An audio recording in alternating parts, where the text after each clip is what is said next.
Hi, my name is Ron Sapsford. I'm currently the Chief of Strategy for the Ontario Medical Association. The question is, the single most important factor in quality improvement is that physicians should be paid employees of hospitals. So I think in considering it, you have to look at 2 points of view. One is, what is the evidence in place that shows that you get better quality care in hospitals when physicians are employed as opposed to other forms of remuneration and relationship?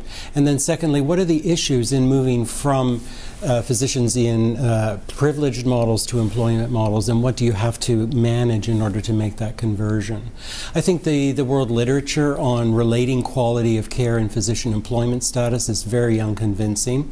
I think there is information available about payment methods, and so experimentation in salaried models versus capitation models and fee-for-service models shows that there are some differences with respect to performance. So for instance, in salaried models, physicians spend more time with patients, which is good, but they see less patients, which in physician shortage issues is not really a very good result. And to the extent that access suffers from physicians seeing less people, one has to worry about the overall quality of care in the system.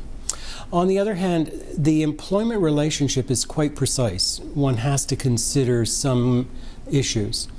Does employing physicians change the relationship between the hospital and the physician to the extent that hospitals are now responsible for the liability for all physicians' independent clinical decisions?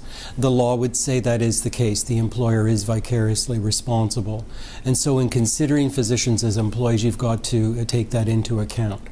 The cost of making that kind of conversion is also a point for consideration. Physicians and employees would be then entitled to full benefits, pensions, office costs, and so forth, and hence the hospital is absorbing those kinds of costs.